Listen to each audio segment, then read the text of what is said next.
Hi everyone! So I thought I would hop on here and do an unboxing video. So this literally was delivered to me a couple hours ago. Oh, wow, okay, this one is big. So this one was on pre-order, and we have the Seasons of the Witch Winter Tarot.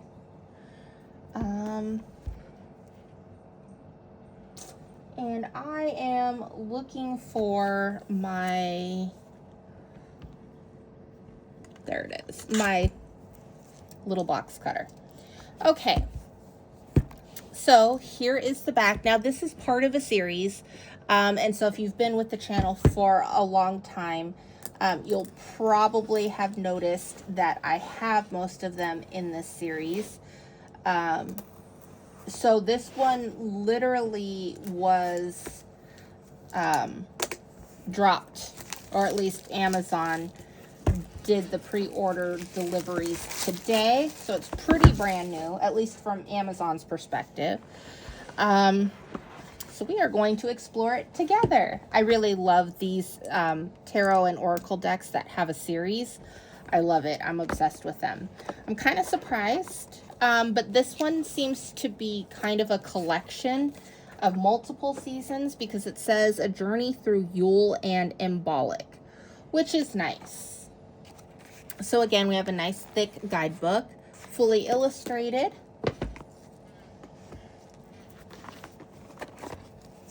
And so okay, so now I figured this out. So the reason that this box looks a little different than what I'm used to is because this is actually a tarot deck and not an oracle deck. So if you followed this series, Seasons of the Witch, these are typically oracle decks that have to do with a very specific season. So like it's Embolic, Yule, I'm like blanking on how to pronounce them, but it's the seasons of the witch's wheel for the year. And so this particular deck, I am realizing, is actually a tarot deck, which is nice. This is, from my knowledge, this would be the first tarot deck in the series. Since this is Yule and Embolic, I'm imagining they're probably going to be releasing some more tarot decks to cover the other seasons as well, like springtime and Halloween and fall and those kind of holidays.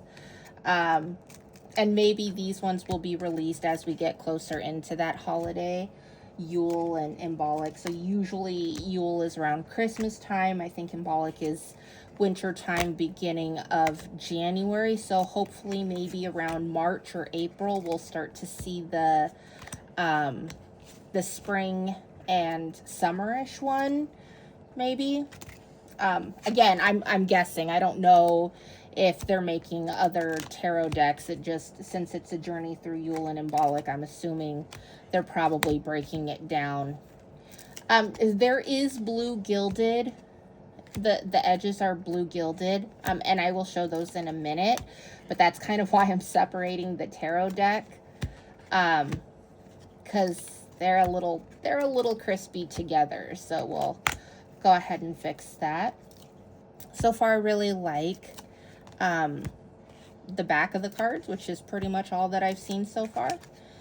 And I really like the colors, very winter-esque, which is perfect because those of us who are entering the winter time, this will be a fun little tarot deck to use, especially if you have the Seasons of the Yule oracle deck and Embolic. That will be fun to do, like readings with this tarot deck and then those oracle cards. That would be fun, little set, which I have both. And card stock is really good. These ones usually have the same kind of cardstock, so kind of shiny, pretty good size to work with.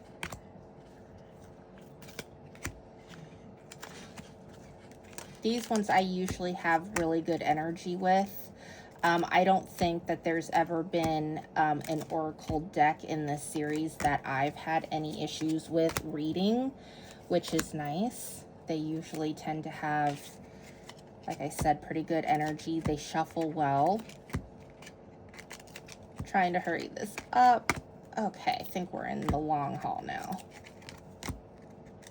All right. Woohoo! So now we're going to look at some of the tarot decks. So again, as you can see, the edging. So if you do get yours and they're a little stuck together, again, you can just gently pull them apart. No big deal. I will show the back of the cards, even though that's what you've been staring at for a while.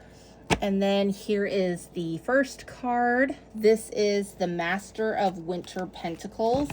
So it looks like they're probably going to keep the same suits. There we go. We have the Three of Winter Swords and the Six of Winter Wands. So I'm going to go ahead and pull a message for the collective for those who are watching. Okay. We have the Eight of Winter Swords. All right, I'm going to reshuffle because these are exactly in order. I had 6, 7, and 8 of Winter Swords. So we're going to try. Okay. So we have the 5 of Winter Cups. Let's see what else we get. Artisan of Winter Swords. She appears to be dressed as a queen, so I'm going to say she's probably the Queen of Swords.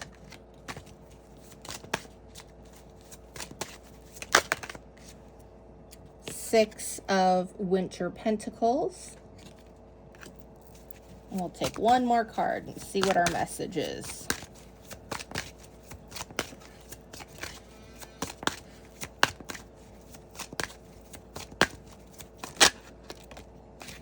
Apprentice of Winter Cups. So she looks like she would be the knight since she's learning and studying. All right. The Winter Wheel as the overall energy. Okay.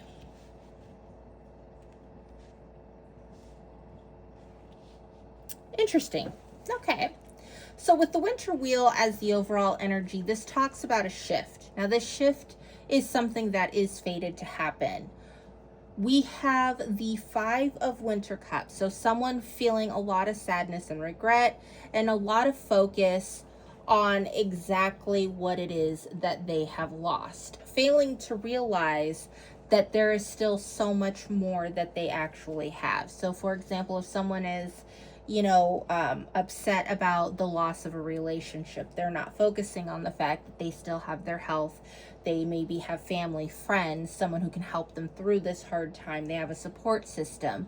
They have a roof over their head. There's lots of things that this person could not be noticing in the immediate heartbreak or the immediate upset of what has happened, which again makes sense. Artisan of Winter of Swords. So with the Queen of Swords energy here, this could be someone that cut someone off. This could be the person that broke up with a relationship. If they're not in a relationship, it could have been looking like it might have gone towards a relationship, cut communication, doesn't have time for it, what have you. But this person kind of seems to have made the difficult decision to walk away from a situation. And with the 6 of Winter Pentacles here, a lot of this seems to be stemming from the fact that there wasn't balance in this connection, or there wasn't a sense of balance regarding whatever this loss is, the sadness is. And then we have the Apprentice of Winter Cups. This ending, this card ending the reading speaks about someone who is going to be analyzing this previous situation from a point of learning. Her perspective is learning. And the reason that that is because this person isn't coming, I mean, yes, she's looking at things, and again, gender doesn't matter here. I'm going off the energy of the cards, but she's looking at things from a perspective of what can I take to learn from this situation? What are the red flags that I can see? What is my contribution to this situation?